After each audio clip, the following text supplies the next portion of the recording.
Bienvenido al canal de la Primera Iglesia Bautista de San Salvador. Esperamos que seas edificado a través del mensaje que estás por escuchar. Recuerda visitar nuestro muro en Facebook para que conozcas más acerca de nuestras actividades. También puedes escribirnos a nuestro correo electrónico. Será un placer saber de ti. Dios te bendiga.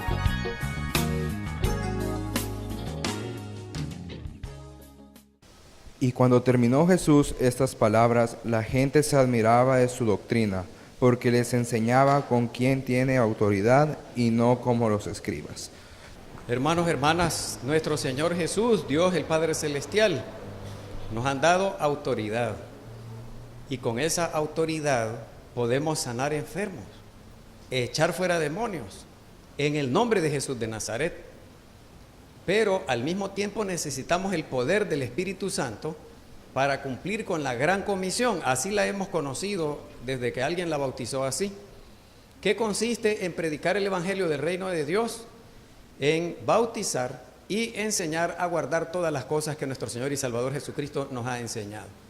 De manera que en la Iglesia de Cristo son importantes las dos cosas, la autoridad y el poder.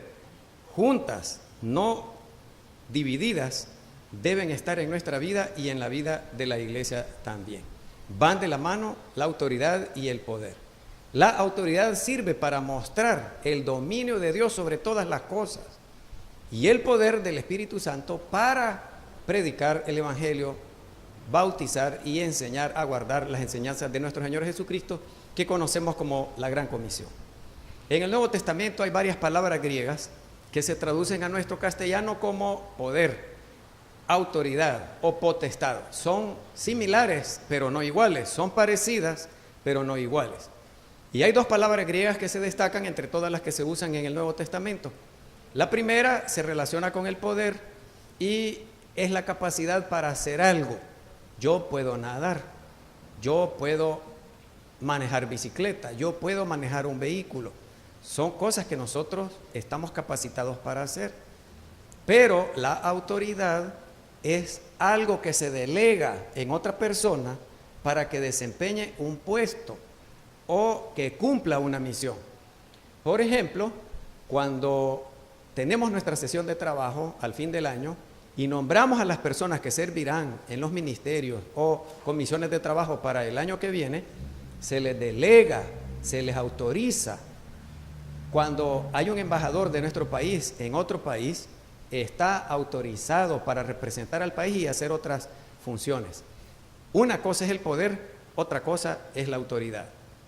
Estas dos palabras griegas que aparecen más en el Nuevo Testamento, traducidas como poder, autoridad o potestad, la primera de ellas es dinamis, la raíz de varios vocablos castellanos. Ustedes conocen dinamita, por ejemplo, o las bicicletas que tenían un dínamo, un motorcito que genera corriente. Cuando la llanta de atrás va girando, mueve el eje de ese motorcito y produce una corriente eléctrica para el foquito de adelante. Dínamo. Esa es la palabra griega dinamis. Aparece 118 veces en el Nuevo Testamento y describe la capacidad que tenemos para hacer algo, para llevar a cabo una tarea que puede ser del ambiente físico, puede ser político, de gobernar una nación, o puede ser espiritual también. Es dinamis, esta primera palabra.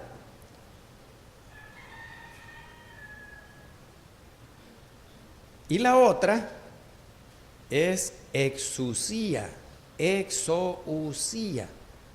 Antes de desarrollar exousia, que por el diptongo, que es la unión de dos vocales, se pronuncia exousia porque la de mayor fuerza tónica anula la pronunciación de la otra.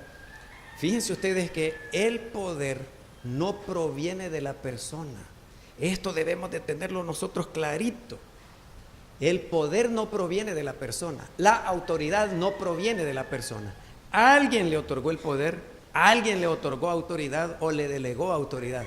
Pero la persona por ella misma no puede generar poder ni puede generar autoridad.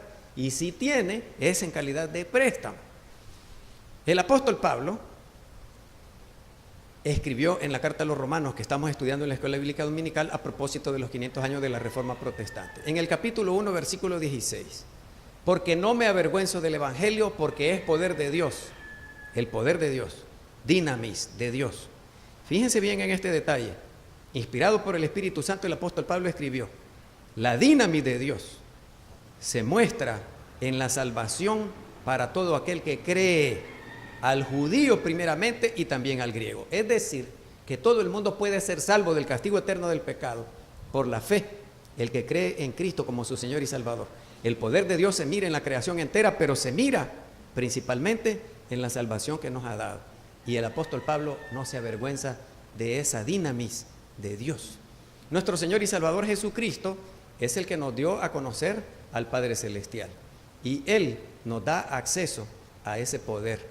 Es el único que media entre Dios y los hombres. El único mediador entre los seres humanos y Dios es nuestro Señor y Salvador Jesucristo. En 1 de Timoteo, capítulo 2, versículo 5. Porque hay un solo Dios y un solo mediador entre Dios y los hombres, Jesucristo, hombre. Y la salvación, solo en el nombre de Cristo existe el poder para ser salvo del castigo del pecado. La dinamis de Dios está en nuestro Señor y Salvador Jesucristo, porque obra nuestra salvación. En Hechos capítulo 4 del 11 al 12, este Jesús es la piedra reprobada por vosotros los edificadores, la cual ha venido a ser cabeza del ángulo. Aquí está hablando en términos arquitectónicos que ya les he descrito, que ubicaban en una esquina, en un ángulo, la unión de dos paredes, una piedra grande sobre la que se levantaba la edificación. La piedra del ángulo, al quitarla, se desploma el edificio. El Señor Jesús es esa cabeza del ángulo. Y en ningún otro hay salvación, porque no hay otro nombre bajo el cielo dado a los hombres en que podamos ser salvos. Ahí está contenido el poder de Dios. Y Lucas 4:14, que ya tiene más que ver con nosotros como cristianos, como iglesias de Cristo, nos da este testimonio. Y Jesús volvió, después de la tentación en el desierto, en el poder del Espíritu, en la dinamis del Espíritu, volvió a Galilea, la provincia romana, donde él se crió desde los 4 años. Y se difundió su fama por toda la tierra alrededor. Esto significa que el poder de Dios que vemos en la creación y en la predicación del Evangelio para salvar a todos los que creen, estaba en nuestro Señor y Salvador Jesucristo. El poder de Dios delegado al Señor Jesús a través del Espíritu Santo. Y los cristianos, es la parte que más nos interesa, la misma carta a los Romanos, capítulo 15, versículos 13 y 19. Las personas que hemos creído en Cristo, que lo hemos aceptado como Señor y Salvador, las personas que creímos el mensaje del Evangelio, tenemos acceso, oigan bien hermanos, hermanas, así como el Señor Jesús, a vivir en el poder del Espíritu Santo. Se los leo. Y el Dios de esperanza os llene de todo gozo y paz en el creer, para que abundéis en esperanza por el poder del Espíritu Santo. Van a ser posibles estas 3 cosas que ya dijo el apóstol Pablo.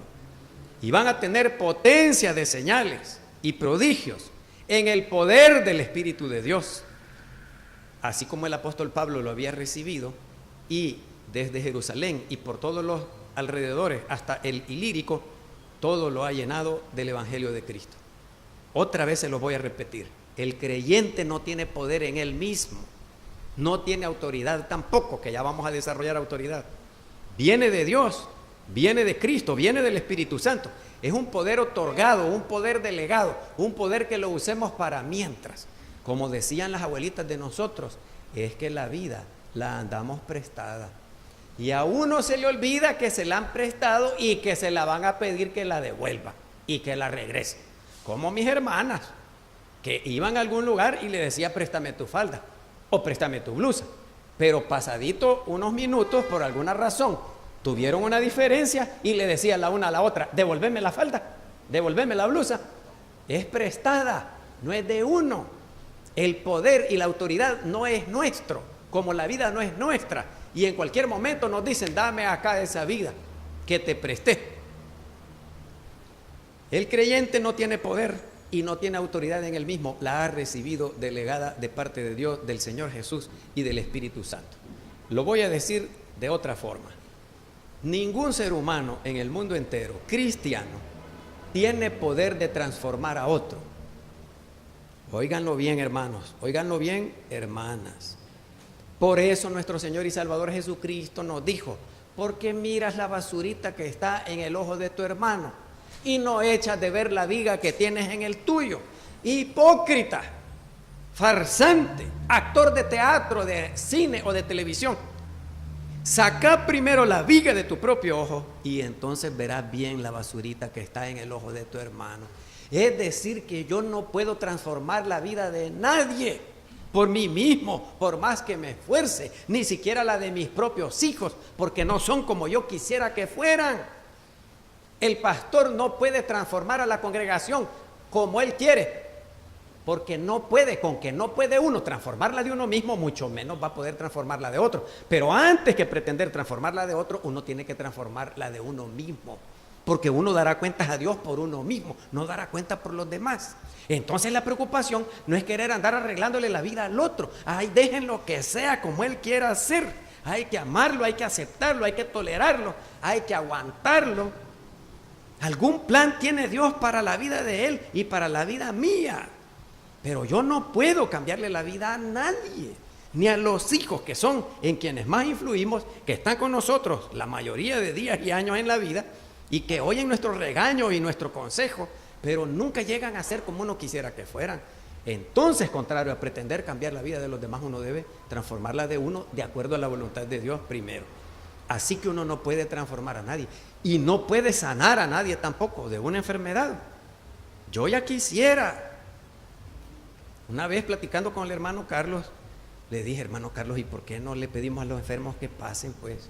Y les ponemos las manos y oramos por ellos para que el Señor los sane. El don de la sanidad puede ser otorgado a cualquiera aquí en la congregación, en el entendido que no va a ser para que yo me haga famoso o que yo me crea superior a los demás en espiritualidad o en llenura del Espíritu Santo. Es que Dios tuvo misericordia de mí, más bien vergüenza debería sentir que sea digno de servir como medio para que la sanidad de Dios llegue a esa persona, pero no para enorgullecerme, como en el caso de los corintios cometieron ese error. Ninguna persona puede sanar a nadie ni hacer un milagro por el poder del mismo, pero por el poder de Dios, el dinamismo de Dios a través de uno, eso sí. En conclusión, Dios es el que salva, Dios es el que sana, Dios es el que transforma la vida de la persona. Y como les he dicho hasta cansarlo, si el Dios Todopoderoso, Creador de los cielos y de la tierra, no ha cambiado a esa persona, así como yo supongo que esa persona debería ser, entonces yo tampoco puedo cambiarla. Si Dios no quiere, aunque tenga el poder, pero no lo ha hecho, entonces ¿por qué voy a pretender cambiar al otro? Así hay que dejarlo. Algún plan tiene Dios para él. Y conforme uno va siendo rebelde, así lo va llevando Dios a uno. ¿No quiere venir al templo? Espérate, papito, ya te vas a fracturar un fémur. Y ahí vas a venir patojo por el resto de tu vida, como Jacob cuando peleó con el ángel. Y como Luis Bernardo Sandoval Guzmán, que les está hablando, la misma historia. Pues sí, este macho es mi mula y aunque me bote, va, está bien, pues papito, así sigue viviendo. De repente le pasa a uno algo y allá busca otra vez el consuelo y el refugio de Dios y su bendición. Así que ¿cómo vamos a pretender cambiar al otro, o sanar al otro, o hacer un milagro? No es por el poder nuestro, es por el poder de Dios, actuando a través de uno. El apóstol Pablo en 2 Corintios capítulo 4 versículo 7 escribió: pero tenemos este tesoro de la predicación del evangelio, estaba hablando, en vasos de barro, esos somos nosotros. Pues sí, el hermano y la hermana pueden creerse en la estatua de Nabucodonosor, cabeza de oro, pecho de plata, muslos de bronce, pantorrillas de hierro, pero los pies eran de barro y una pedradita en el pie de barro y se cae la gran estatua. El apóstol Pablo dijo: tenemos este tesoro en vasos de barro. El poder de Dios, la dinamita de Dios está contenida en vasos de barro que somos nosotros, para que la excelencia del poder sea de Dios y no de nosotros. Que no se nos olvide. La segunda palabra es exusía. Se traduce también como poder, pero en la mayoría de ocasiones se traduce como autoridad. La autoridad es un poder que se le delega a una persona por el puesto que va a ocupar o la misión que debe desempeñar, como les dije al principio. Esta palabra aparece 10 veces menos que dinamis, 108 veces nada más en todo el Nuevo Testamento, y se habla mayormente de la autoridad de nuestro Señor Jesucristo, que recibió la autoridad de parte de Dios para salvar a la humanidad. Los escribas, los fariseos, no tenían autoridad, Pero el Señor Jesús hablaba con autoridad, enseñaba con autoridad. Dios mismo lo había autorizado para que cumpliera la misión de predicar el reino de Dios y de salvar al mundo. Que nos dijera cómo debíamos relacionarnos los seres humanos entre nosotros. Y eso es el mensaje que nosotros debemos continuar predicando hasta que Cristo vuelva. Contrario a la construcción de templos y otras cosas hermosas, fabulosas, fantásticas, fuera de serie, excepcionales. La transformación de la vida conforme a la voluntad de Dios, eso sí, una belleza. Fíjense bien, hermanos, fíjense bien, hermanas. Dios es la fuente del poder y de la autoridad, el Señor Jesús y el Espíritu Santo. Él es el Rey, creador del universo entero, que el credo de los apóstoles no es de la Iglesia Católica Romana, es de los apóstoles, y durante 500 años fue de la cristiandad en general, sin apellidos denominacionales. El credo dice, repite, que volverá a juzgar a los vivos y a los muertos. Él es el único que tiene autoridad para juzgar. ¿Por qué debo yo andar juzgando a otro, usurpando, quitando a Dios del lugar que le corresponde y ubicándome yo en ese lugar? Eso es sin sentido, eso es sin razón. Aquí hay un punto de controversia. Yo no sabía si decírselos o no decírselos, hermanos, hermanas, pero aquí se los voy a decir. ¿Somos libres nosotros los seres humanos o no somos libres? ¿Contamos con el poder y la autoridad de parte de Dios y eso nos da derecho pleno? Los filósofos clásicos, 500 años antes de Cristo, discutían por horas largas si el ser humano es autónomo, es decir, si él tiene sus propias leyes, si él es soberano, si él no necesita de nadie. Yo vengo vestido como quiero, a mí nadie tiene por qué dictarme órdenes. Yo entro y salgo a la hora que quiero y no tengo por qué darle cuentas a nadie. Aquí yo vivo mi vida como a mí me parece bien. ¿Es verdaderamente total y absolutamente libre el ser humano? Los filósofos griegos discutieron cuando no había mundiales de fútbol, ni telenovelas, ni tablet, ni celular, ni red de internet, ni otros elementos distractores para el intelecto. Y llegaron a la conclusión que el ser humano es libre, pero no total y absolutamente libre.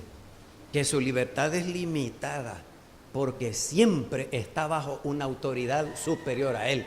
Empezando desde que nacimos, el papá y la mamá fueron autorizados de parte de Dios a criar a este niño y a esta niña. Si el Dios soberano, sabio, hubiera creído que ese niño no estaba bien con ese papá y esa mamá, lo hubiera mandado a nacer a otros papás en otra parte del mundo. Cuando yo estaba chiquito me preguntaba, Señor, ¿y yo por qué no nací en Australia? ¿Y yo por qué no fui hijo de un millonario? Es que Dios aquí quería que naciera de mi papá y mi mamá en este país que se llama El Salvador. Y cuando yo me opongo a eso, me opongo a la autoridad que viene de Dios y a los representantes de la autoridad de Dios, a los que fueron autorizados por Él para criarme, que son mi papá y mi mamá. Entonces mi voluntad no es absoluta, libre y soberana. Le debo obediencia a mi papá y a mi mamá. Voy a la escuela y le debo obediencia al profesor y a la profesora. Claro, hoy, empezando por los mismos papás, desautorizan al autorizado para impartirle clases a su hijo. Y allá se somete uno a un uniforme que a uno no le gusta, saber quién se lo inventó. Como dice Eugenio Calderón, el locutor deportivo del Canal 4, vaya usted a saber quién se inventó ese uniforme. Y uno tiene que ir vestido con ese uniforme. Y el corte de pelo es así para los varones. Y las niñas no deben de andar con estas cositas de adorno. Entonces uno está sujeto a una autoridad. Llega uno a trabajar y está sujeto a la autoridad del jefe. Para tomar prestada otra frase, te guste o no te guste. Ese es tu jefe, esa es tu jefa. Y le debes respeto. Está autorizado para que sea tu jefe. Ahora, si vos te opones a eso, te va a ir mal. El ser humano se rebeló en contra de la autoridad superior que es Dios y se ubicó en el lugar que le correspondía a Dios. Los hijos se creen superiores al papá y a la mamá porque saben más, tienen mayor acceso al conocimiento. Por ejemplo, la Biblioteca Nacional, cuando le dejaban una tarea a uno en el bachillerato, había que ir a la Biblioteca Nacional y esperar a que le dieran el libro que lo habían enviado a consultar. Y resultaba que la página en que estaba la información, otro anterior la arrancó y ya no tenía las páginas que uno necesitaba. Y era el único libro que había. Ahora los jóvenes, cualquier tarea que les dejen, buscan en la red de internet la palabra y le da 929.389.000 páginas en que está la información que anda buscando. Entonces se creen superior al papá. ¿Vos qué sabes? Yo soy el que sé. Y se les rebelan contra la autoridad. Y lo mismo ocurre en el colegio, y lo mismo ocurre en el país, y en la iglesia, y en el mundo entero.